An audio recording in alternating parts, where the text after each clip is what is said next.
Flowers which have single ovule in the ovary and are packed into inflorescence are usually pollinated by option A, bee. It is incorrect because flowers pollinated by bees usually have multiple ovules and are not densely packed into inflorescence. Rather, these flowers are bright colors, nectars, and fragrance. Option B, winged. Now, flowers with a single ovule in the ovary and densely packed into inflorescence are usually adapted for wind pollination because these flowers are small, inconspicuous, and they do not have nectar or fragrance. Hence, it is the correct option. Option C, bat.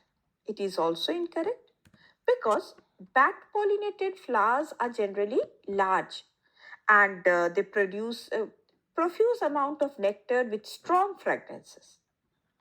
Option D, water. It is also incorrect because water pollinated flowers are usually aquatic and they have specific adaptations for pollinations through water. Now, which is not related to the single ovule flowers in dense inflorescence.